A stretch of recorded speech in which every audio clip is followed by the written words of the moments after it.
Sometimes, as men, we avoid conversations that make us uncomfortable. And today, I'll be honest, I was a little uncomfortable. I'll be really honest with you. I went back and forth of whether or not to even publish this interview, not once, but twice. But then I decided to, because it's time that we have real conversations around what porn is doing to us. Today, my guest is Candice Horbacz, a woman who spent years inside the adult film industry and now has the courage to talk openly about what really happens behind the camera and the people, most importantly, the people in it. And I'm not asking you to agree with everything that you hear, but I am encouraging you to listen, because if we want to raise strong, grounded sons and wonderful, amazing, strong, confident young women, we must make wise choices when it comes to this. We've got to lead the way by facing our own shadows first. So, now that that's over, let's take a breath. Let's lean in. This podcast today is a heavy one, and I guarantee you're not going to agree with everything, but this is the world that we live in. Today, this is my conversation with Candice Horbacz on the Dad Edge. Candice, what's going on? Good to see you. Good to see you too. So, man, well, this is so I was on your podcast. Met you in person when I was in Austin on Drinking Bros. We recorded then. We're recording again now because we're like, you know what? We could just, there's a better recording here that we could do. So I'm so glad that we agreed to do this. I am too, and it's so funny because I feel like I get these little hints all of the time, or what I would call intuition, and so often I just kind of scoot it to the side, and I'm like, I'll just be easy breezy and go with the flow. And then you texted me, you're like, hey, I think we can do a better. And I was like, thank God, I thought the same thing, and I should have just said, spoken up, because you'd have been like, oh, same, right? So I'm glad it all worked out. Me too. Funny story. You don't know this, but you and I have a mutual friend, Matt Bordeaux.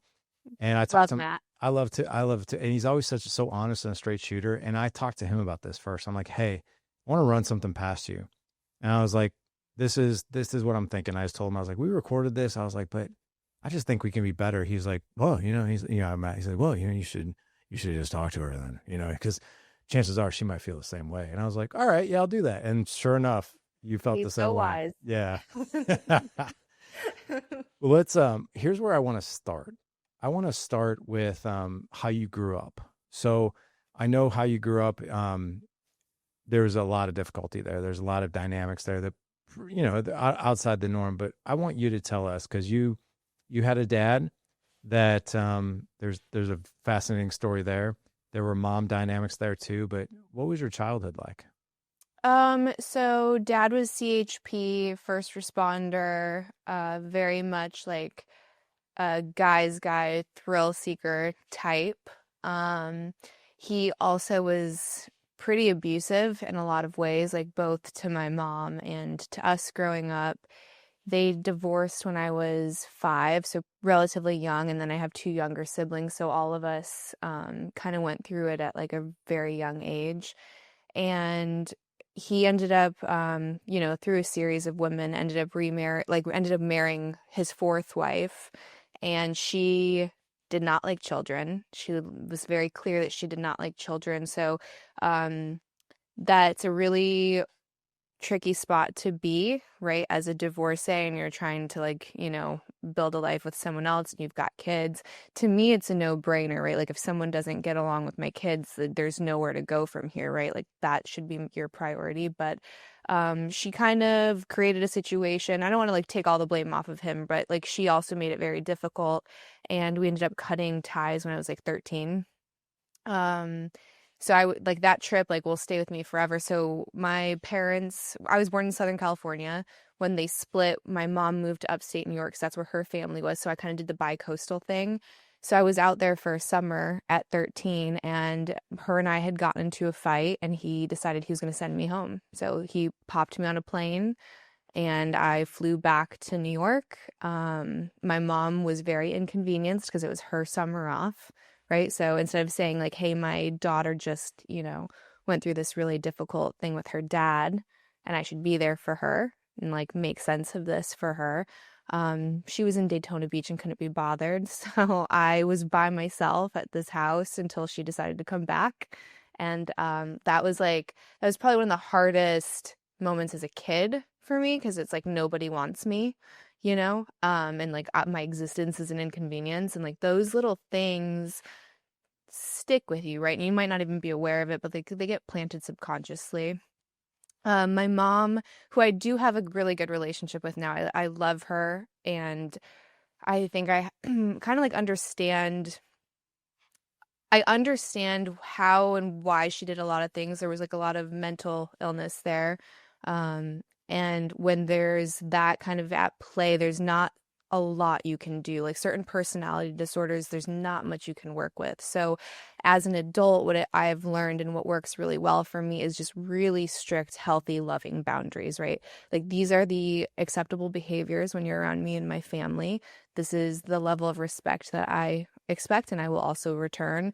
And if you put a toe out of line, we're going to take a little break.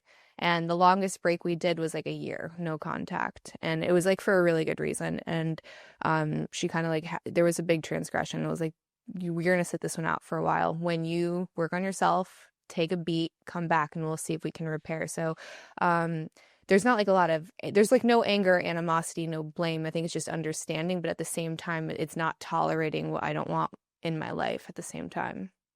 How old were you when that happened? The year break? Yeah, well, no, going back to when your mom was inconvenienced and you were at home like alone. How old was I? Yeah, 13. 13. Mm-hmm. That's like a really pivotal age too, because Yeah. you're just becoming a teenager, and now you're kind of going back and forth. And so, just out of curiosity, when you said your mom, was inconvenienced, what was some of the things that you remember was said of like, was she like, hey, sorry, I'm busy, like I wasn't planning on this, or what was that like? It was like, it's my summer too, My, kind of a thing. yeah, And again, like there's that old line where it's once you have kids, you'll understand. And what I've learned in my situation is once I had kids, the more I didn't understand because for me, it's like I'll drop whatever it is, right? Like that's my heart that's walking out there, and I will do whatever I can to safeguard it. And that's my priority, right? Is like their happiness, their health, like helping them, like cultivate them into the best versions of, the young men that they're going to be. So I think a lot of people, when they have kids, they don't understand the responsibility and like the gravity of that decision, right? Like that it's the most important decision besides who you pick to have them with, that you're going to have in your life. And that's legacy, right? Like how you raise those humans, they're going to interface with the rest of the world, and it's kind of like this butterfly effect. So it's a huge responsibility that you have to them, but also your community of how you raise these little things. God bless. That is so true. I kind of wonder. Let me know your opinion on this. I wonder if the generation that I honestly think, no matter how bad things were for any family, like I try to give people the benefit of the doubt. They're probably doing the best they can with what they have. And sometimes the best we have is not a whole lot, but it's what we have. Mm-hmm. But I wonder, because your mom and my mom sound very similar. And I remember kind of our generation that like raised us, right? And we kind of came from this generation of kids should be seen and not heard. Mm-hmm. They're kind of a burden. We only have one life to live. This is my life too. Like it came from, I think, I don't know if that was maybe the message that our parents got, or maybe that was the message that they were raised with, but I don't really know. What's your opinion on that? Yeah, I think you see it now a lot with the boomer grandparents. There is like this self-indulgence that never really went away. So it was there when they were parenting us, and now it's there when they're grandparenting. So they're on their cruises, they're on their vacations, they have their second vacation home, and like all of that is fine and very easy to like execute on, right? Like they have no issue buying those flights, taking that time off of work if they're still working.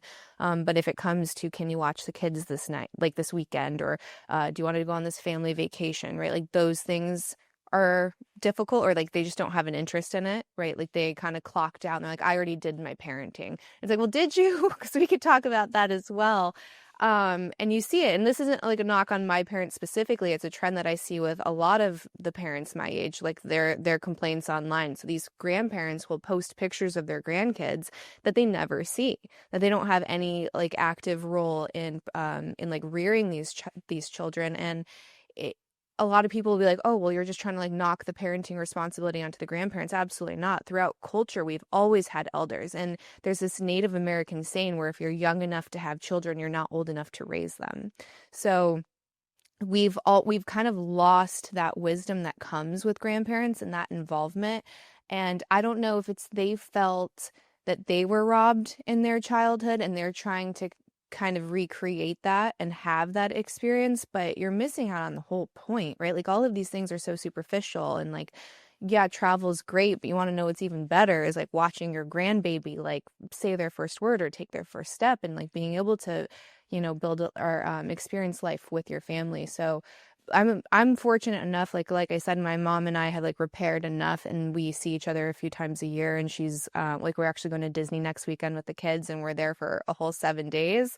So she is now participating, and now that I'm kind of like separating from my ex, it's actually been a lot easier because I didn't realize that was another wedge that was kind of added into the difficulty of her not being involved. But yeah, I think by and large, you do see that with that generation. And again, it's the pattern doesn't go away unless you actively want to interrupt it. And that goes, across the board for anything, really. You know what's crazy, man, is that when I was 9 years old, I saw porn for the very first time. Yeah, at 9 years old. Crazy story. But back then, when I was 9, when it came to porn, you had to find it. You had to sneak it, or you just somehow stumbled across it like in the bathroom under the sink, and it was like your dad's Playboy stash. But now our kids, they don't even have to look at it, look for it.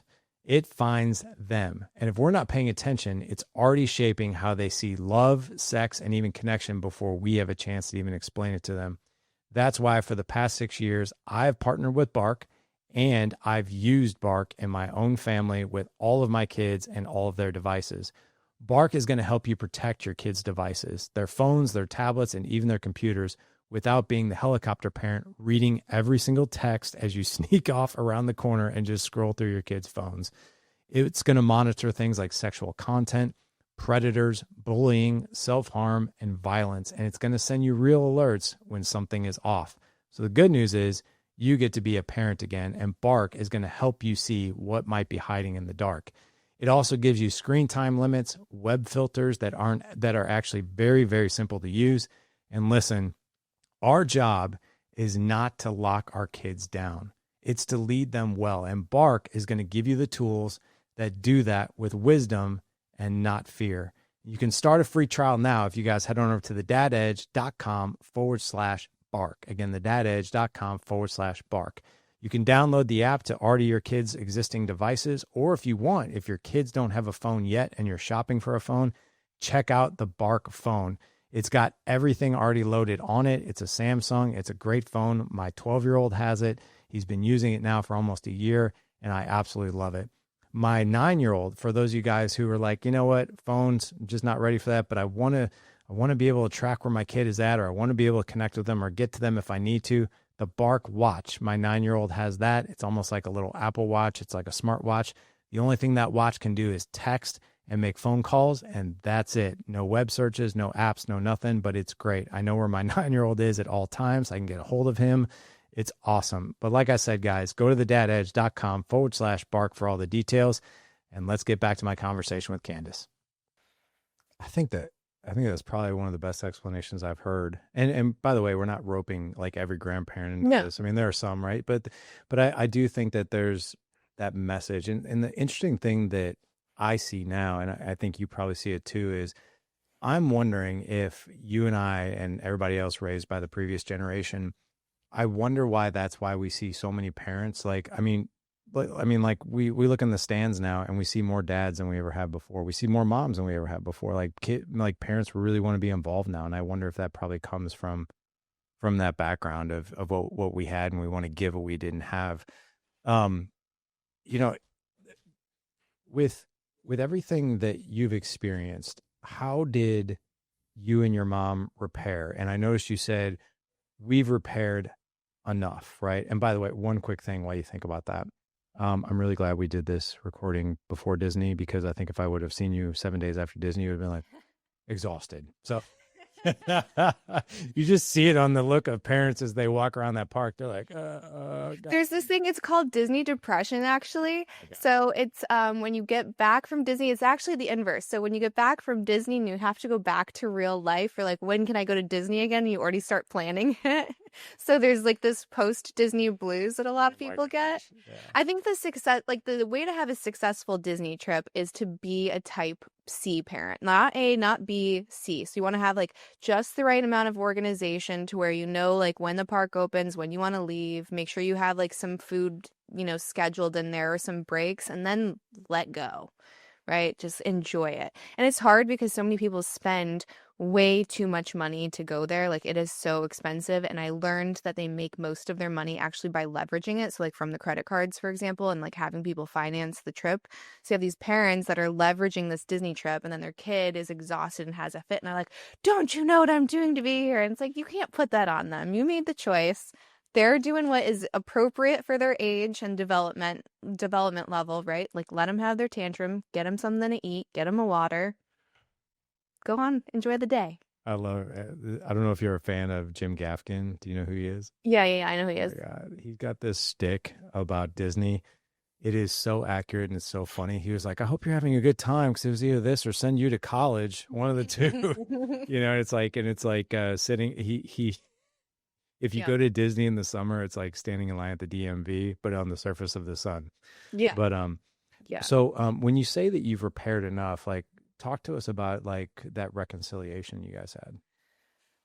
I think a big misconception, and one that I had for a very long time as well, was that forgiveness requires two people, right? It requires both parties involved, when truly it's just the person that has kind of been wronged.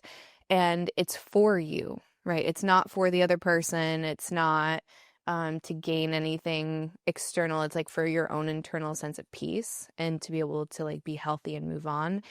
Once I realized that, and I did this by like, so many different, inner child work, or being able to like really empathize and like put myself in her shoes. And again, it's not to excuse the behavior, but it's like, how can you make sense of this in a way that's not blaming her, right? And again, it's not for her, it's for me. And when I did that, it was like this weight was lifted, like almost like I had been walking through life like so angry and so reactive, and that chip on my shoulder from that relationship was carrying on into everything. Like it was, everything else was kind of downstream of that, and I didn't even realize how negatively that was affecting all areas of my life. And yeah, it was like, don't punish her for being the mom that she wasn't. Accept her for who she is. And with that, choose the level of interaction you want to have with her. Like, how close do you want to let her in? What do you want that relationship to look like? And again, knowing she's always going to be who she is, and she's got her limitations just like we all do. Don't punish her for those things. Like, expect her to be her, right? And then within that, create the boundaries. And then once I did that, it was so much less pressure, because there's no blame, right? It's like, if you do this, that's not acceptable. I let that be known in a loving way, and then we act accordingly. And it's been great. Like, it's been really, really good. There's been years since there's been any kind of incident. And I'm glad, because like, I want my kids to have a grandmother. I want to have a mother, right? So instead of, again, like wanting her to be Mary Poppins, she's never going to be. It's like, how do I love her for who she is? I just have to ask you a question. How old are you? 36. 36. Okay. Yeah. You come across to me, I don't know if you've ever been told this, but an old soul. Since I was little. Okay. Yeah. Okay. Mm-hmm.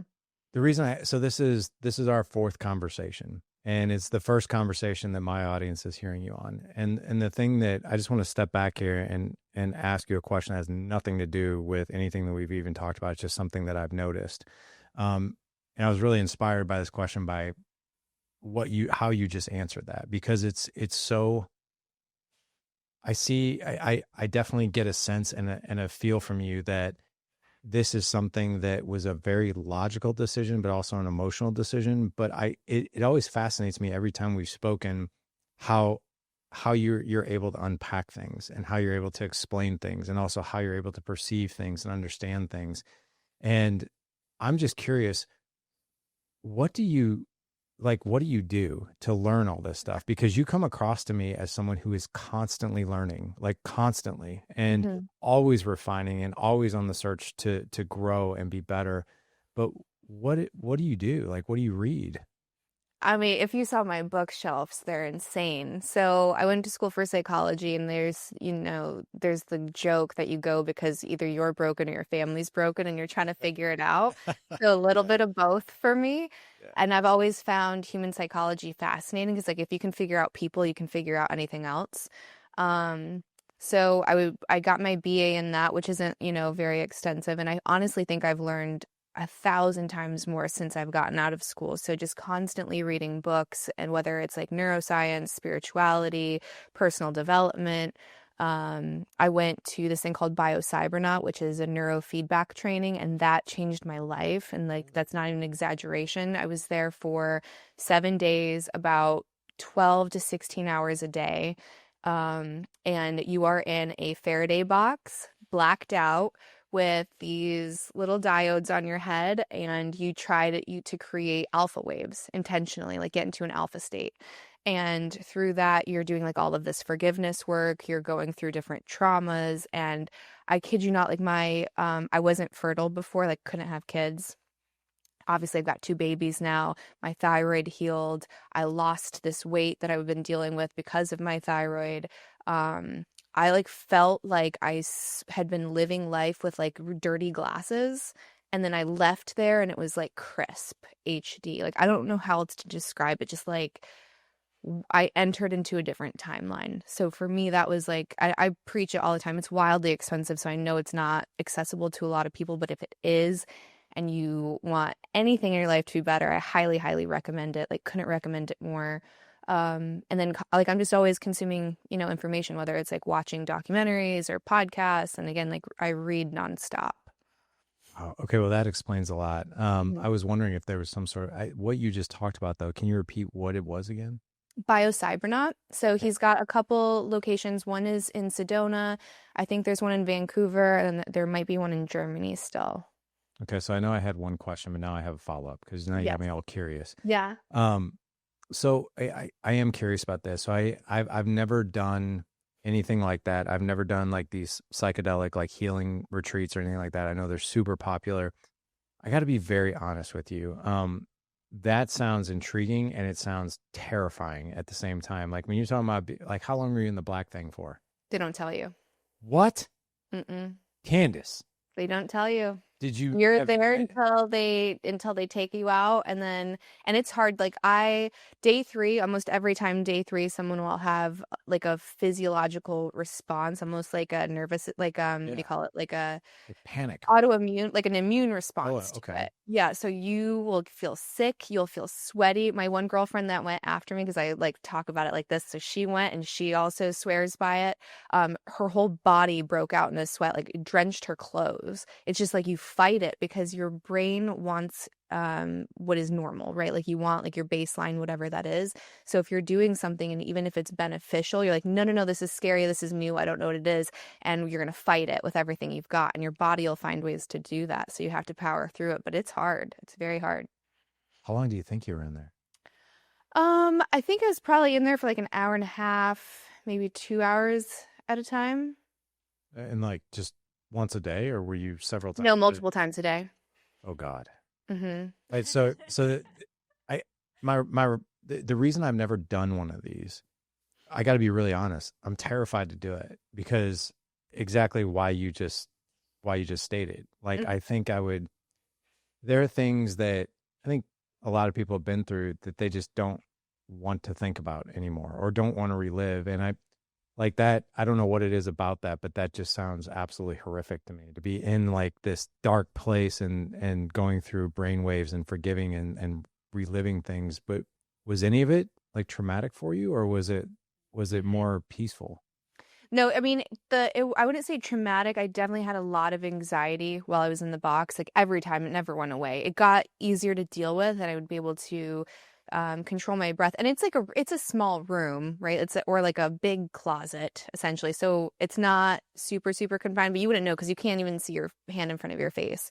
It's pitch black unless the screen comes up to tell you what your scores are for your brain. But so that part was hard, but like knowing, especially once you start feeling different, right? Like you're like, I can't explain it, but I feel lighter. I feel clearer. I feel happier. Um, like I can now think of this person or this event and I don't have a visceral response, right? So if you talk about something and enough time has passed and you're still crying, you're still angry, you still feel like a pit in your stomach or you feel tightness in your chest or your throat, that means it's stuck. Like you haven't processed that fully. So you can go through, I mean, women were there that had been assaulted. There have been people there had like loved ones murdered, and they were able to like work through these kinds of things. So it's not like, oh, my dad wasn't there, right? Like, sure, that's hard for some people, but like, I mean, people go there from like really intense things. Like this one woman I was there with, she had like a full body burn from when she was little. Like a pot of water fell on her, and like third-degree burns from her head to her toes that she had to work through. So I've seen it work with really, really extreme cases, and I mean, it's life-changing. Wow. Hmm. I never knew anything about that. Obviously, I knew about, the psychedelic retreats that are, I mean, a lot of my clients actually do that type of work. And, but I've never done one, and I'd never heard about that one. So you have No, this one's really, totally sober. Yeah. wow, wow, Hmm. wow, wow. Well, I mean, that explains a lot. Hmm. It explains, you've been through a lot, you've done a lot, you've learned a lot. And, I got to be honest, and I mean this genuinely, you're a fascinating person to talk to, just because you and Dan both. And when we were out to dinner with you guys, I mean, and even talking to you, I was like, these people are so deep, like in a good way. Like I'm like, I man, said like the same thing. I was like, I wish we could do this all the time. I love these kinds of dinners. It I was did so much too. fun. It was fun, and every conversation we had, and still to this day, just to kind of even highlight Dan a little bit. I've said over and over on the podcast that like at a minimum requirement of a man is to build trust in his family. And like, I don't know what it was when he said that. And I think he was even talking to Ross when I was on Drinking Bros, or maybe he said that at dinner. And I was like, oh, I'm taking that, Hmm. because that is so true. And that is so good. And it's so simple to remember. But yeah, that explains a lot. I do want to ask you, obviously, I want to get into the adult industry with you. Hmm. Um, and I know that this will make it a controversial show. That's okay. I had Joshua Broom on to talk about this, but you're the first female adult film star that I've ever had on the podcast. And so, like, to get your perspective on, I've gotten the man's perspective. To get a woman's perspective, I think would be really, really good, because porn is something in the dad edge. We talk about that every day. Hmm. Like guys struggle with it. We kind of like view it as something harmless. Joshua came on and he really talked about some of the things behind the curtain as it relates to the adult industry, and kind of like how sinister, dark, and what a lot of people don't know. But your story, how did you even get involved?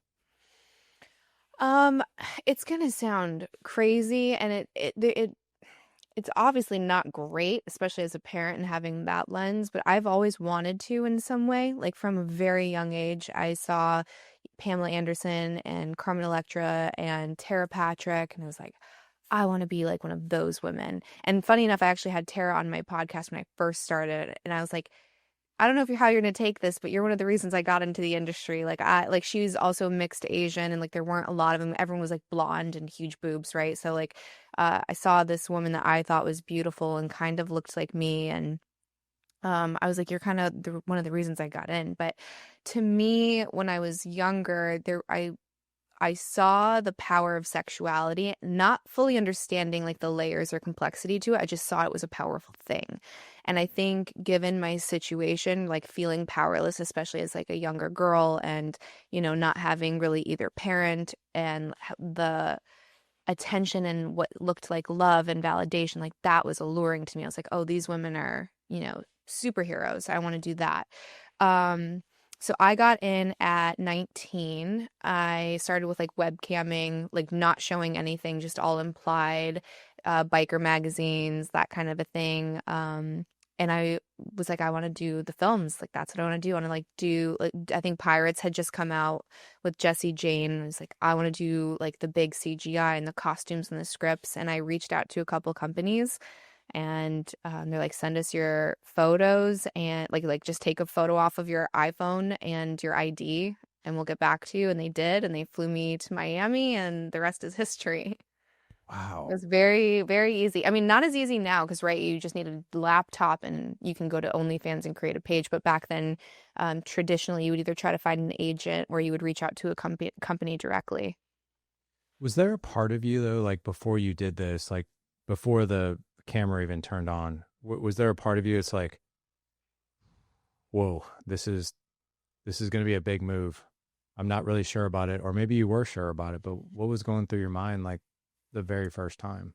I was terrified, super nervous. I'm actually a very shy person, so I know that's probably shocking to some people, but if you even ask mainstream actors, it's the same way. Like, a lot of us tend to be very introverted. Um, but there's like something when the camera comes on and it's like that kind of washes away. I can be very focused and just like in a flow state essentially, where there's one thing, it's like tunnel vision. Um, I knew I was supposed to be there even though it was scary, and I just trusted the process. And again, like, people are like, how are you supposed to be there? It's all bad. And I think when you scale out, like, looking at things as like bad and good is a very human element. And sometimes it's necessary, but sometimes things are a lot bigger than that. So like every hurdle, everything that was difficult, everything that might look bad was supposed to happen to me, right? And I was supposed to be there. Like, there's no doubt about it for me. So, thank you for that. So, was there? I mean, because to be honest, like, I mean, I'll be very honest. Like, I would be freaking terrified. I was. Like, yeah, But like I'd be right there with you. I'd be like, I mean, because it's, it's technically we normalize it with everything on the internet, but like, it's still not normal. I'm sure when you're in the situation with when it became like more mainstream that you were in this industry, what was the feedback like from friends and family? Were they just like, were people just treating you terribly, or was it the opposite? What was it like? all my friends were like, of course, we saw this coming a mile away. Like, anyone who actually knew me, like people that didn't know me, they just knew the shy girl, were like, can you believe Candice? And then my best friends were like, oh yeah, this makes total sense. So anyone who actually knew me, they were like, oh, this is like written in the stars for her. My mom lost it. Oh Like, yeah. absolutely lost it. And I was on, like, Mark Cuban used to have like some kind of network show, right? Like a channel. And one of the shows on that channel was doing a convention. And I guess I was on it. I had no idea. Because, like, when you're at those things, there's always cameras and people coming up to you, and you don't know where any of that content's going. So it had ended up on one of his networks, which was like a sports kind of thing. And her fiance at the time found it and then told her. And it was a big to do. And it was like for years, even when she said she kind of came around, she would like throw it in my face whenever we would get into a fight, essentially. Like, use it against me, try to make me feel bad about my decisions. Um, yeah, I mean, no matter what, I don't think any parent wants your kid in that industry, right? Like, that's very normal. But she was very not okay with it. Now I mean, I've been out of it for like a decade, but um, I think she's at peace with it, you know? I think she's proud of me now, and like seeing I've used it as a stepping stone, and it's like no longer a part of like my active life, you know? Why did you end up leaving the industry? So I was in from like 2009 to 2017. Um, I was mostly a contract girl, which is what I wanted, which means I only worked with like one company at a time. So I would, make these negotiations. This is how many scenes I'm going to do. This is what I'm going to get paid. These are the people I'm going to work with. I liked that. I liked the predictability. I didn't ever want to shoot with someone I didn't know or like previously vet. So that worked well for me for my goals. What ended up happening towards the end, we started having more contract girls brought on. A lot of them were younger, and I would just see ways that this company would just trample over their boundaries. trample all over mine. They had no respect for what I was okay with. I would show up to set and there would be like extreme acts that they expected me to do that we never discussed. And I'm very disagreeable, which has served me beautifully. So I have no problem telling someone to fuck off. Like, I'm not doing that. And literally one day there's a whole set. It was like one of the bigger shoots, like a whole set full of like crew, lighting, sound, camera guys, extras, like the whole thing. And I'm like, I'm not doing this. And they're like, if you don't do this, no one gets paid. And everyone was so pissed at me. And I'm like, I'm sorry. And I'm like, I'm not doing that. So I guess the day's canceled. And then I'm on the phone with agents and everyone's from like the Montreal office is calling. It was like a big to do. And I was like, not happening. So finally, I was over in England and they had done it again where like I show up and the guy that's like on my no list is there. And not only that, it's like a huge group sex scene, which I, didn't do like a big orgy, and they wanted it like me to be with multiple people. And I was like, that's a no for me. And I went to Twitter about it because I'm like, if they're doing this to me, and I was a huge name. At one point, I was like trending #1 on all search engines, like most searched thing, period, not just in the industry. So I'm like, if they're doing this to me, imagine what they're doing to someone from like Kansas with zero platform. This isn't okay. So I went to Twitter and I was like, this is what's happening. And I got fired. I got blacklisted. No one could work with me. So I started working with like these new independent companies, started building a production company. And I was like, I'm just going to do it myself. And I did that for maybe like a year or so, like a year or two, until I kind of like got into like, cooking streams, podcasting and all of that. But yeah, basically like the short version is like boundaries being transgressed. A lot of crossover work started happening. So people that shoot in like the gay part of the industry started crossing over into the hetero part. And where that sounds like, well, what's the big deal is the testing protocols are different for the gay side of porn. So you can be HIV positive and shoot. You just have to not be showing up on a test. So it has to be like dormant. And I think they still have to wear protection. But either way, right, like you're increasing the risk of something like pretty intense. So that started becoming normal, and you would get these performers that wanted to do these more extreme acts because like to them that was like some kind of notoriety, which I never understood. I never did that kind of stuff. And I was like, this is no longer safe. This is not anywhere safe. I don't want to be associated with this. So I left. Wow. I mean, I'm not surprised. When I had Joshua on, he talked about, this is graphic, but it's already been on another podcast. I asked him, I was like, what was the time you knew you had to get out? And he explained this scene that it was a group thing. And, there's a couple guys in the corner that are like masturbating to keep it up. There's another guy getting an injection in his penis. And he's just like, he's over in the corner, like, what the hell am I doing? Mm-hmm. Like, that was like, suddenly, like, there was like this epiphany. He was just like, I'm in the wrong place. And I think his story was he got up and left that studio. Like, that was it for him. And then he was, unfortunately, like, he was suicidal. And he was going to end his life. And there was a bank teller that saw it in his eyes when he went to deposit his last check and asked him if he was okay. And that was it. He left. Tell me about what we don't see, because I think all of us have seen porn or see porn, right? I mean, and we see it we see the finished product, right? Mm-hmm. And it's always like done up, and it's always this and it's always that. People look like they're just enjoying themselves and that kind of thing. And but that's not. We're probably only seeing like 10% of what's going on, correct? Mm-hmm. Mm-hmm. So like, what are some of the things that we don't see that if you could give an eyes view to guys out there, like, look, I know you're seeing this, but behind the scenes, like, this is what's happening, just so you know. So this is where it's tricky because there are people that have great experiences, right? Like they have never been forced to do anything. They're there on their of their own volition. They want to be there, right? Like there's nothing traumatic or or like anything dicey going on. And that was honestly 90% of my career. It was like towards the end where it was shit.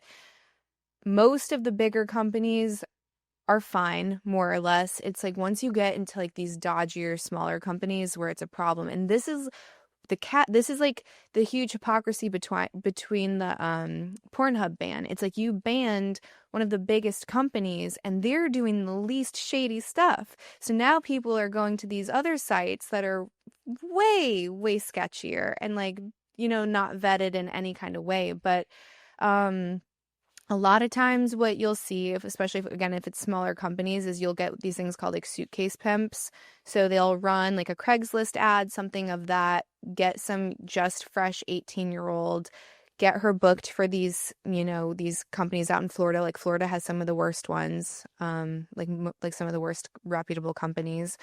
They'll charge 20 or 30% for that. The poor girl doesn't know about taxes. And I've seen so many girls that come in and they leave with more debt because they don't understand. Like they think I got paid $800 today. That $800 is mine, right? They don't take into account their expenses. 30% is going to have to come back at the end of the year. 30%'s got to go to your pimp or whatever you want to call him. And then they end up actually in debt for that. Another thing is like girls will show up to set and they'll be there for something that's like, let's just say a regular boy girl scene. And like, well, actually here's this other guy and we'll give you an extra $100 or like sometimes not even extra money. Oh, we just changed the scene for today. And a lot of women are very agreeable. So they're like, I don't want to rock the boat. I don't want to get blacklisted. I don't want to be labeled as difficult. So they think they're making the decision to say yes to a lot of these things and they're really not. So it's hard because you're like, well, what is ethical porn? And even some of the sites that are marketing themselves as such are not. I've been there.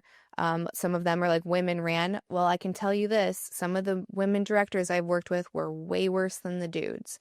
So there's this idea of like sisterhood and like, you're going to get protected if you have, a woman director. That scene I told you about where I showed up and they threatened to, not pay anyone, were like really pressuring me, which by the way, I think this isn't like a pat on my back. I think it's just an observation. I think 90% of women would have buckled there. That director was female. And she had by no means had my back. She was inconvenienced, right? She's like, oh, here we go. It's Eva again. So I don't know. It's hard to know what's ethical and what's not. I always say if like you're going to consume it, to like go directly to the performer, right? Like a lot of people have their own site, their own links or whatever. Like do that instead of the studios because the studios are where like things kind of get dodgy. Huh. Obviously I had no idea. Mm-hmm. Kind of a funny caveat here.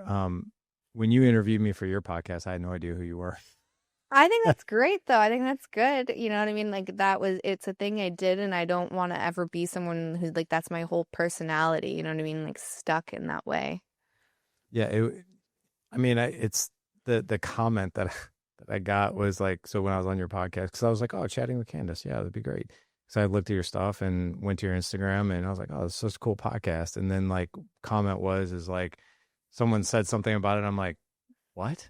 And then like, yeah, I did. I Googled it and I was like, whoa, I had no idea. I had no idea. Mm-hmm. But I want to get back to this, which is, the things that we don't see. When I hear you say things like that, like how, these directors and stuff like that, like kind of pull one over on you or want you to do things that you're not signed up for, like that's exploitation, right? Mm-hmm. I mean, that's like, it's kind of like, oh God, what do they call it? Where you're planning on one thing, but then they throw you a curveball at the end. I can't remember what.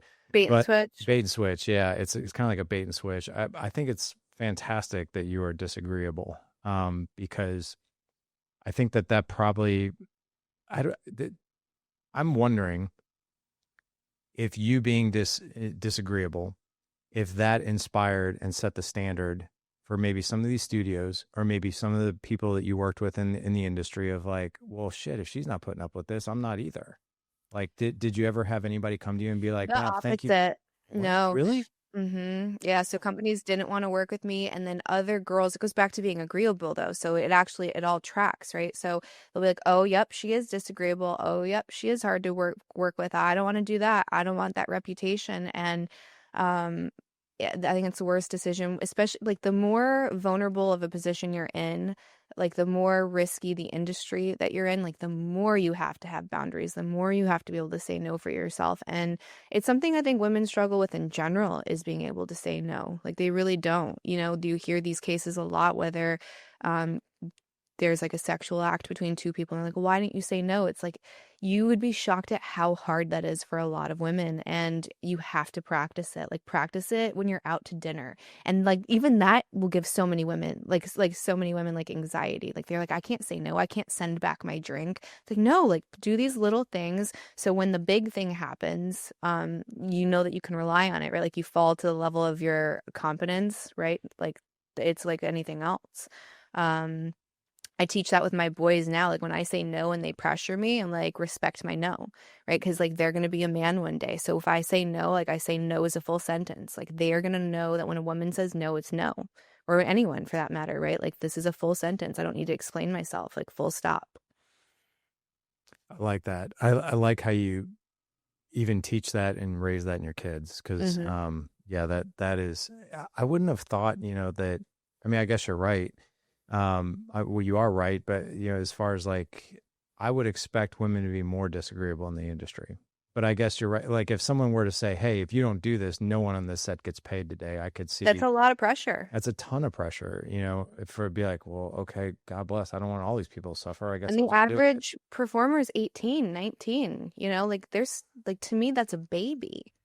Like, I know we call them adults, but like your brain's not done. You have no way of understanding the ramifications of that decision, let alone like you're often the only woman on set besides makeup, right? Like, there's a lot of things that create a sense of like unease and I'm not safe, even if you're not clocking it. So, I mean, you're set up to fail in a lot of those situations. And then we have intimacy coordinators for like a friggin' Mr. and Mrs. Smith. Why isn't there one for porn where there's actual intimacy happening? Like none of it makes sense. And I think a lot of it comes down to, well, it's dirty, it's depraved.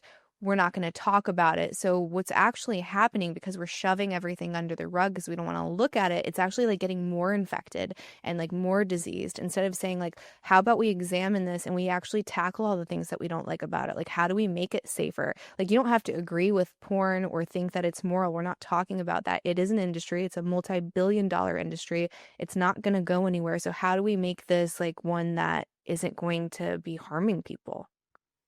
I mean, is there really an answer for that, do you think? Regulation. I mean, I'm not a huge regulation girl because, like, I'm more of like a libertarian when it comes to most things, but that doesn't mean, that we shouldn't be making sure our water is clean or that when I go to buy a bottle of alcohol that I know that it's, 70 proof and I'm not going to die from one drink. Like, we have regulations for a reason. And I think when you have one that allows 18-year-olds to get in, be intimate in the most vulnerable way possible, that there should be some regulation there. You mentioned intimacy. Mhm. The question I have for you, is there actual intimacy in porn? I think intimacy can be a thousand different things, right? Like you can be intimate in a conversation. You can be intimate while you're like cuddling on a couch. You can have sex that's not intimate, right? Like where you're just completely dissociating. And I think a lot of people do that even outside of porn, right? Like how many married couples have issues with sex or can't talk about it. So that's not really intimate either. But I think you can. Like my first boy girl scene that I did, I actually again like I'm glad for all of it. Like I would take almost nothing back. The man that I was working with was like so conscientious. Like he knew it was my first scene. He knew I was terrified. He pulled me to the side and he's like, if you need to stop, like you let me know and I'll say something for you. Like if you need anything, if like you don't feel safe, if you don't feel comfortable, like what do you need, right? Like he was there to make sure that I was good. And I'll never stop, like being grateful for that because I'm like, I never had that in my personal life to that point, right? Like I was like a younger girl and like you have sex with a guy, even if it was a boyfriend at the time, like they're a young man, they're there for themselves. Like they weren't raised in a way that, their parents taught them to like consider the young lady, right? That's there with them. Like it was like a very selfish act. So for me, that was one of the most selfless experiences when it came to sex that I've had. Now, it's not to say that it was all like that. Absolutely not. But I think that there can be pockets of it for sure. When you say you regret almost, I knew that was going to come up. I listen. Mhm. But when you say you regret almost none of it, what are some things you do regret? I regret not like investing in myself earlier, right? Like I gave a lot to a lot of companies and I let them define my value just like they are still doing to, millions of people that are still performing. And I thought that that was the ceiling. And then me getting fired was the best thing ever because when I started my own company, I kid you not, I 10x'd my income. 10x'd. And I'm like, imagine what they were making off of me. Like, and they were telling me this is all you're worth for this scene. And then like guilting you because you asked for more than anyone else, right? So I would have owned my content because that's the thing is I had no idea how it was going to affect not only me but like everyone I've touched, right? Like my husband at the time, I didn't think I was going to have kids, right? I thought I was infertile, like how it's going to obviously affect my kids. How it affects my mom even, right? Like people like send her stuff. It's like you have no idea how this is going to like how insidious this decision is. And I can't imagine being one of the people that made this and like didn't make it out on the other side, right? Like wasn't successful, didn't make money, didn't have longevity. Like it's something like the average career span is 1 year and they make no money. So it's like I can't imagine making that choice and then that being the outcome. It makes me kind of sick to think about. So knowing the consequences of my choices, I would have liked to own the content. So if I decided to take it off, I could take it off. And it would have been more worthwhile. Like I would have felt more agency in my decisions had I done that. That makes sense. You've brought up something twice now, and this is where I'm going to get really personal. But I think you're going to be okay with it because you seem to be able to talk about just about everything. Um, Here's what I'm thinking of as you share this whole story, especially what you said, because I really latched onto it. Like you got into this industry, right? You were curious about it, but underneath all of that, you didn't have a dad that was there. Hmm. You kind of didn't have a mom that was there. You're the oldest of your siblings, right? Hmm. So you were like probably like the young adult raising your younger siblings. Oh yeah. So there was like, I just have you do you so like my wife and I we we don't get a lot of TV time like at all. Um but we do every now and again. We just started watching the Judds Netflix series. I think there's like I don't know 5 episodes, but it's like Ashley Judd, Winona and Naomi. And I knew nothing really about them. And I started watching my wife and I started watching it. And so Naomi Judd kind of reminds me a little bit of your story, a little bit. So she was the oldest sister. Didn't have a good relationship with her mom. Her mom was kind of like preoccupied a lot, distracted as she would call it.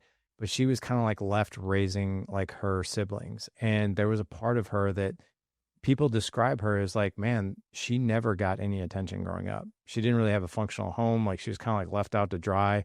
And what I think that, and I got to be honest with you, Candice, like kind of same with me, right? And there's a part of us, I think, when you're raised like that, there's such a deep need for love. There's such a deep need for validation. There's such a deep need to be seen, to be heard, like those types of things. And we'll do anything to get it.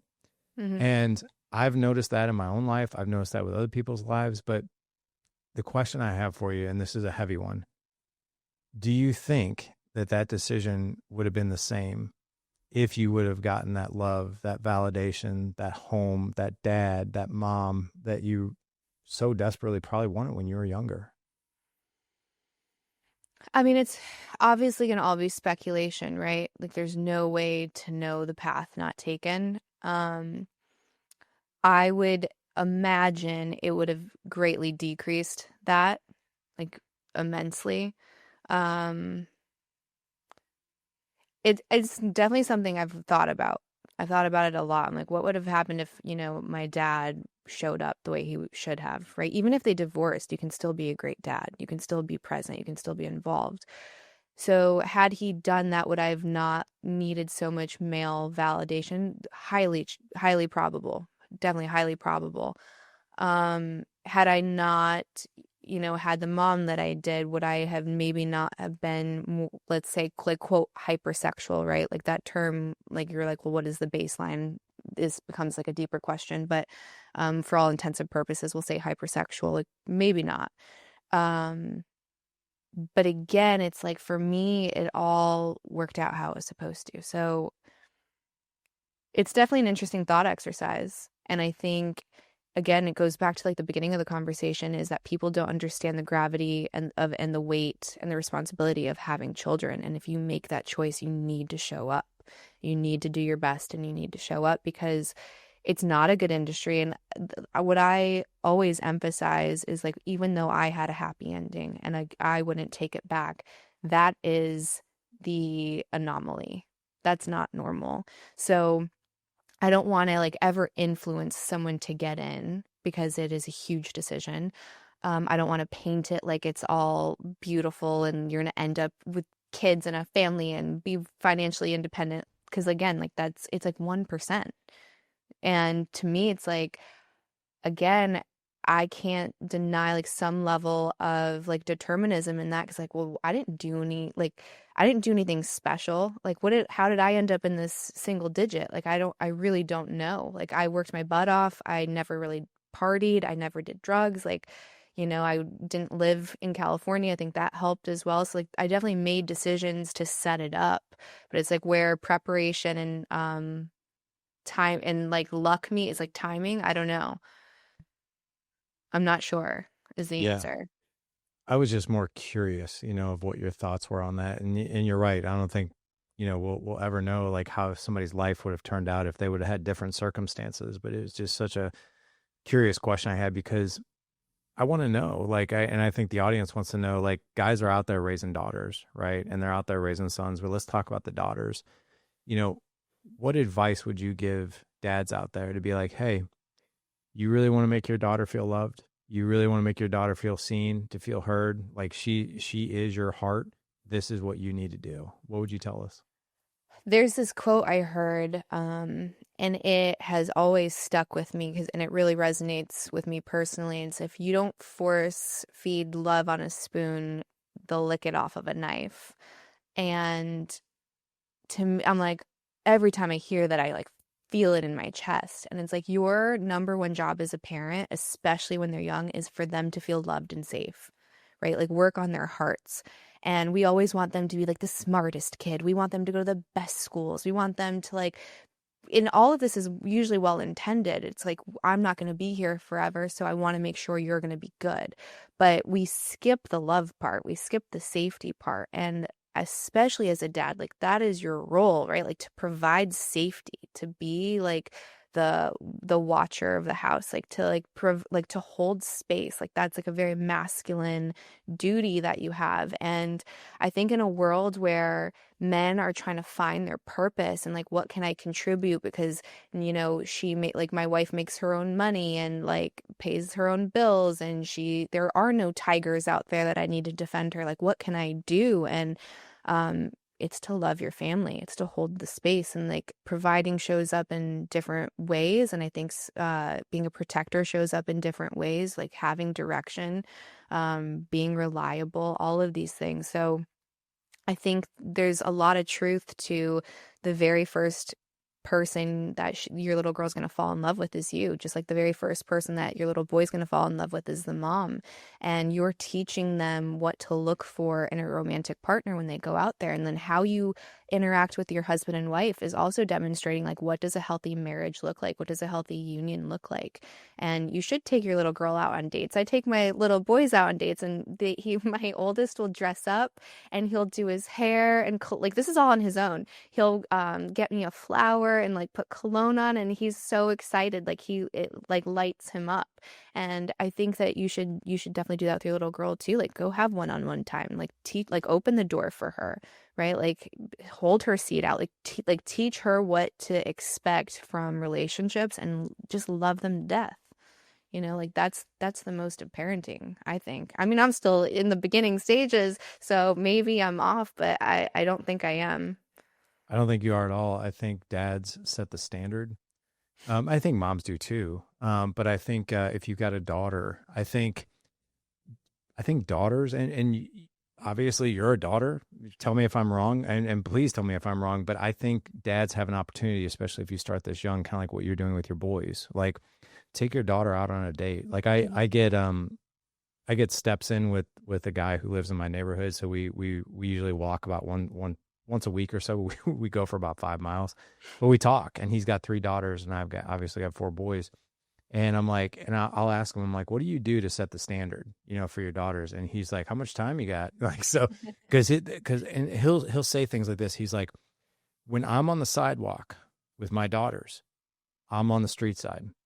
And I tell my daughters, I'm on the street side because if something happens, I go first and I protect you. And by the way, when you date somebody, if he's not walking on this side of the street, he's the wrong guy for you. Mm-hmm. Like, things like that. If he's not shaking my hand and looking me in the eye, if he's not opening up your door for you, if he's not doing these things that I'm setting the standard for, he's probably going to be the wrong guy. Mm-hmm. And we joke about that. And I was like, how much do you think she listens to you? And he's like, not probably pretty much. I was like, I don't know. I would disagree with that. I was like, I guarantee the very first date your daughter goes on, she's like, okay, he's not walking on that side of the street. My dad told me that. Maybe it's not the end, but it'll definitely hit her radar. He didn't open the door for me. There's something about that. Oh, he wants to split the check. That's really odd. God, no. Right? Things like that. Out of there. Yeah. Out of. I'm disagreeable. I'm not. No, I feel like, see ya. Yeah. Absolutely not. So I think, how much power do you think, that's the wrong word. How much influence do you think a dad has, and he doesn't know it, over when it comes to his kids? Oh my God. I like how to even measure that. I mean, it's everything. It's absolutely everything. And I really think it's more is caught than taught, right? So even if she's not listening, or she's like, Dad, you're embarrassing me, it's all being stored in her subconscious, in her nervous system. And I think that's the biggest thing too. It's like, yes, those actions are important, but how does she feel around you? Right? Like, are you creating a place that like makes her feel safe, that relaxes her nervous system?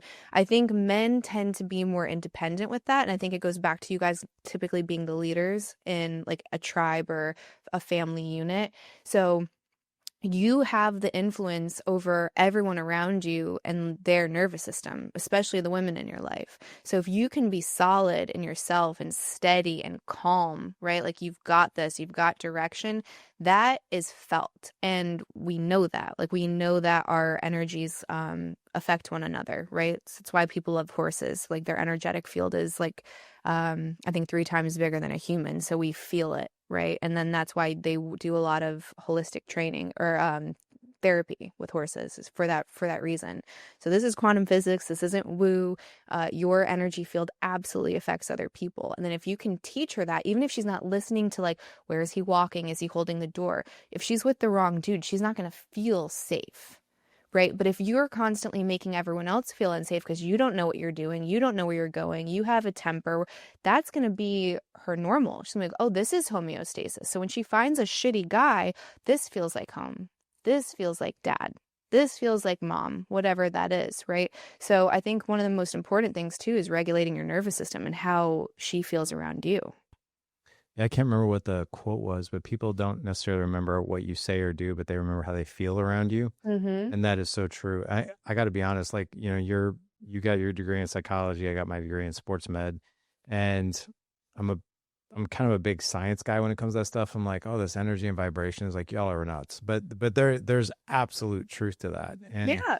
100%, because it's the feeling that you like. The best way I can describe this is like, do you know what kind of day your dad had when he walked in the door? Just by looking at him in 15 seconds. Did he have a bad day and, oh my God, this night's going to be horrific? Or did he have a good day and this night's going to be overjoyed? They can tell within like 10 seconds what's going to happen, right?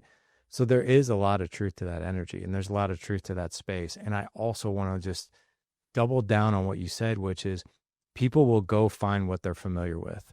So if we create that environment, right, exactly what you're talking about, of unsafety, oh, it's like, oh, this guy, that's familiar. So like that, I'm attracted to that because it's familiar, versus like, I don't know what this is. So I love the fact that you highlighted that. Can you please repeat the quote that you said about the spoon and the knife? When you said that, I think my heart stopped for a second. It's a good one, right? It's a really good one. So it's, if you don't force feed them love on a spoon, they'll lick it off of a knife. And I get goosebumps every time. Every time. Same.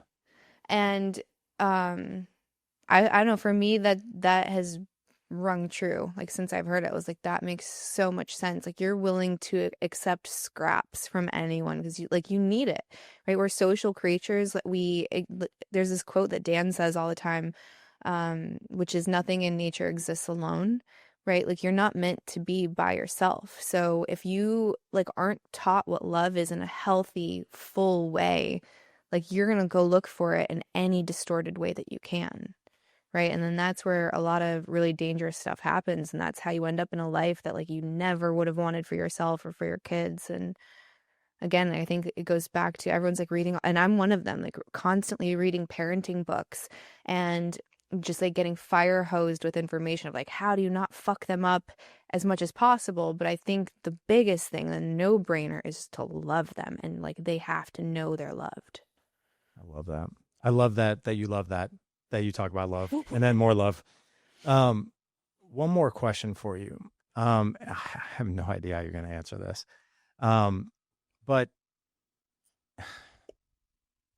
I hope this doesn't offend you, but I'm not a fan of porn. I just, probably because but I'll be honest. It was my drug of choice for a long time. I'm not a big drinker. I'm not really into drugs. Never really have been. Don't really have a problem with food. But porn was like my go-to. I'll never forget the first time I saw it, because I was 9 and I was over at a relative's house, and he thought it'd be funny to put on a movie. When I asked him if we could watch a movie, and he put on a porn movie, and I'm like, what am I even watching? But it completely, like, it was horribly disturbing when you're 9, because I didn't know what the hell I was even seeing. Mm-hmm. But it did spark like this tremendous curiosity, and how like chaotic my childhood was and all that. Like, that was my escape. I'm not kidding. Mm-hmm. And then I always justified it. I'm telling you this personal story because I think this is what a lot of guys tell themselves, and I'm sure you probably already know it. I justified it as, I'm not doing drugs, I'm not drinking, I'm not being abusive, like, and I'm not hurting anybody, and so it's fine, right? It's no big deal. And I remember, like, I had this mentor of mine, and we talked about it openly. He's like, dude, this is stealing the intimacy from your marriage. I was like, dude, no, it's not. I was like, I'm saving my wife the headache of my high sex drive. Like, come on. Like, I don't want to bother her every day. Like, so like, you know, or every other day or whatever. So I felt like I literally was a dumbass and justified that, when my wife would, no kidding around, like, she'll say yes almost every time. Like, I rarely ever get a no. But yet, well, right. Well, but we got a great relationship, but it wasn't always that way. It wasn't. Like, I would say the past 7-8 years have been like that, but first half of our marriage was not. Mm-hmm. But I justified it. And then this mentor of mine said, give it up for 90 days. Just give it up for 90 days to see what happens. And I'm like, that is not going to be possible. Like, but I did it. And here's what I found. I found that my productivity went up. Not that I was spending a ton of time with it, but my productivity went up because I think like the mental bandwidth for it was diminished. I noticed that when I did have sex with Jessica, it was unbelievably intensified. Like I was like, wow, this is different, right? And it was from a physical standpoint, I felt it different. From an emotional standpoint, I felt more connected to her. So did she. Like it was, and my wife is, I mean, like she's not the type of person that would get upset if I watched it. Like Hmm. she's not that way. Hmm. But I gave it up and I was like, and I just never went back to it. And I was like, this is awesome. And, but I know you've been in this industry. You don't regret being there. It was a part of your life. But do you think that this is harming people? Do you think it's harming marriages? Do you think it's harming relationships? Like, do you think it's something that is detrimental? I don't like giving a blanket prescription to pretty much anything, right? So I look at porn as a technology, as a tool, just like anything else. So you can use a match to light a candle, light a fire for warmth, or create arson and burn a house down, right? And it's dependent on who's holding the tool. I think that that's no different than social media, no different than video games, no different than porn, no different than sugar, alcohol, tobacco, fill in the blank. So the user, the consumer, is going to kind of determine where that goes. I can, I mean, I've never really smoked. I've had like a cigarette at a party, right? I don't have an addictive personality. When I found out I was pregnant, I stopped drinking immediately. I stopped caffeine immediately. I had no withdrawals on anything, right? Like it's just, I can cold turkey anything. Some people that might be a problem. Like you have moms that are, drinking while pregnant, doing cocaine while pregnant, because like that tool to them is like, has so much power. So it's not to say that men don't have an issue with it. Clearly, some do. A lot of men have issues with video games. It's like you have to be able to look at, is this thing negatively affecting my relationships, my productivity, my life, my mental health, etc. Fill in the blank. Like you have to be able to self-audit. Now, most people can watch it and it's a non-issue. When you hear these alarming stats, uh, to me, it's a lot of bad actors. It's a lot of people with an ulterior motive that want to like create a worldwide or a nationwide ban, essentially. The average user watches it a couple times a week for 4 minutes at a time. That's it. That's not affecting anything. That's true. It's that the data is there. And if you don't believe me, you can go look it up. Now that's very, very different than the guy that's watching it for like 3 hours a day, that's avoiding intimacy with his wife, that isn't doing his duties, that's like not showing up, right? Like, so you have to look at, is this activity creating an outcome that I don't like? So I don't know that it's a porn issue. I really don't think it is. I think that's just the tool that's being used. And if you were to take that away, that individual would find something else, right? And they would find something else to avoid their responsibilities. They would find something else to avoid their intimacy, their family, to dissociate in any kind of way. And I find myself in these loops with social media, and I have to like clock myself. I'm like, why do I not want to be here right now? And I have to go put my phone away. So I think if you replace porn with something else, you're like, would this still be a problem? And this is how you can tell if it's like a shame, sexuality, morality question, or is this actual like you like more scientific and I'm trying to get to the bottom of it, or like I actually have an issue with it. So let's say if I watch an hour of porn a day, is that a problem? Would you say I was addicted? I think that's a good question. I think that's probably more based on the individual. The thing that that I always go back to, and maybe this is oversimplification, but um, what can you do with that hour that's not porn? So Well, like, here's the thing though. So if it was an hour of Netflix, would it be the same issue? Most people wouldn't bat an eye. They'd be like, oh, that's normal, right? Like, oh, I easily watch an hour of Netflix. sure. Or I was just on TikTok for an hour. You're like, oh, okay, that's fine. That's normal. But we get a icky feeling when we say porn. Now, again, most people watch it for 4 minutes at a time. Less than 6 minutes a week is the statistic. So we talk about it and you have to have a more honest and like nuanced perspective. It's like most people don't have an issue. And if you were to replace porn with anything else, you would say it's a non-issue. So to me, the way that you have to look at it is the downstream effects of this behavior, just like you would anything else. Like, is my drinking becoming a problem for my marriage and for myself? Is my smoking? Is my cannabis consumption? Like, right, like fill in the blank. Even with the gym, it's like what is it? Like the difference between a toxic and a tonic is the dosage. So like working out, healthy behavior. But then we also have something called exercise nervosa, right? So this is people that work out for hours a day and they're actually deteriorating their body. So these things I truly believe, and like this will rile people up. I think if you get rid of the thing, it'll get replaced with something else. You have to dive deeper and say, like, what is causing this behavior, right? Like, this is just the tool that's being used, but like, what is causing this behavior? Like, what's like 4 more layers down that is causing this person to want to dissociate and not participate in life? We always say this, that it's not a porn problem, it's a comfort problem. And I think that this kind of more globally talks about what you're talking about, because if someone is uncomfortable, they're going to go try to find comfort. Right. And it can be with weed. It can be with food. It could be at the gym for hours on end. It could be porn. It could be anything. Right. But I think what you're saying is it's not necessarily the vice. It's getting to the root cause of why you're uncomfortable and why you need to seek comfort doing something like this. Yeah, I get that. I'll tell you a really funny story, and I've told this to the guys in my group. So just because I'm porn free, that doesn't mean I'm not tempted by it. I'm very open with like, yeah, there's still sometimes I'm tempted by it. I have a list of 5 things that I'll do when I'm tempted by it to go do those instead. And so like one of the things on the list is I'll send one of my clients like a gift basket. I'll be like, dude, like I got this hat, shirt, I got this coin. Like, man, like it wasn't my birthday. Like, it's not my anniversary. Like, what was this for? I was like, I was thinking of porn and I want to send you something. I literally tell him that. I'm like, I was either that or watch porn. So I sent you something. It gives me just enough time to just completely do it, the temptation. So, but yeah, that's just a couple of things. And list of 2 through 5 is go get my wife. Well, that's the thing too, right? So I think most people are not having enough sex.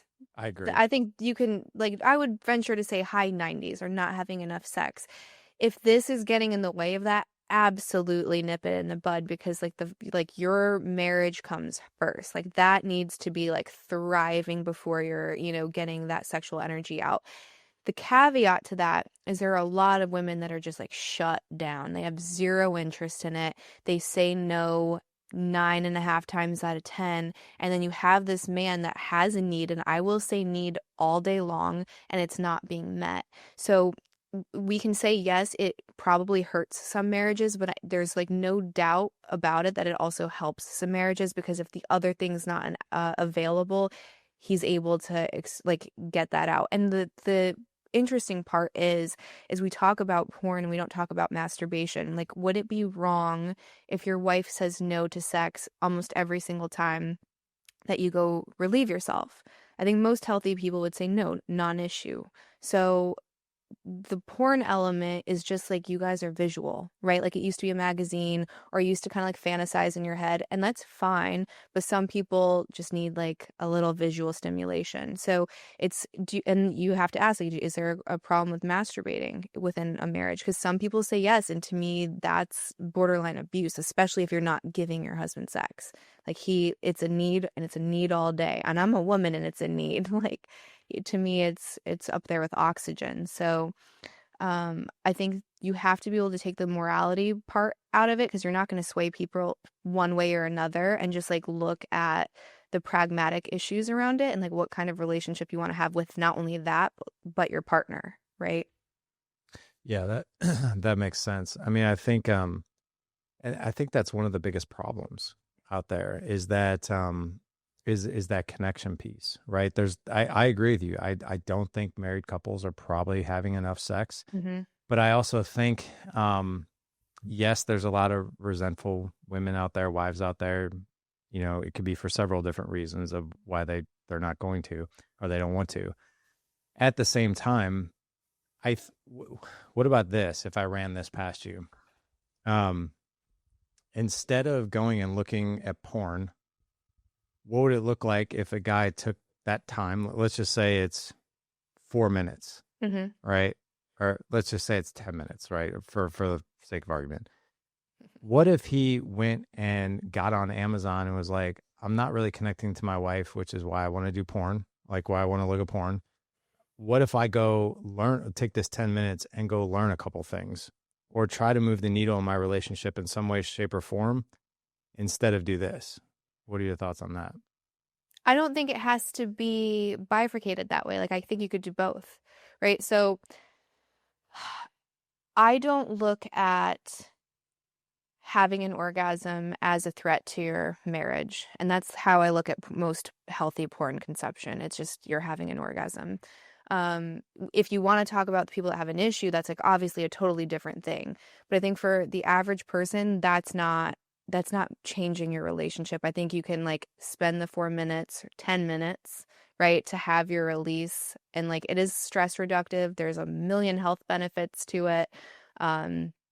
You can do that and then still work on your relationship. And I would wonder if you aren't like so pent up, if you're going to be able to like be more relaxed in that. I mean, like that's not going to repair. If like you're in a like if your marriage is experiencing deathbed, I think it's way beyond like, let me buy something on Amazon or read this book, right? Like there's like a serious disconnect happening there.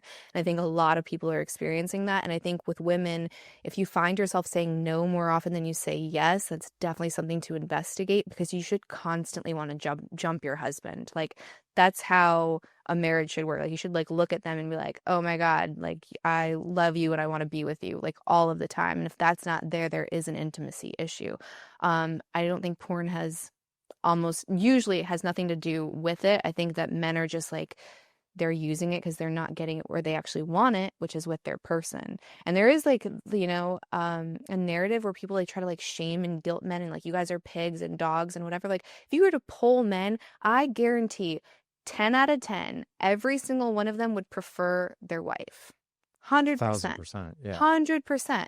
So before you like dog on him for that, it's like, well, how many times have you said yes lately? Right. And it's not to pressure a woman like to do duty sex, because that's disgusting. I'm not saying that at all. I'm saying like you should want a healthy, thriving relationship where both people have an active sex life. I think if there was more people with an active sex life, the porn thing might sort of, I wouldn't say. Yeah, I think it would dwindle for sure. It would dwindle, yeah, for sure. Well, I'll tell you what, this was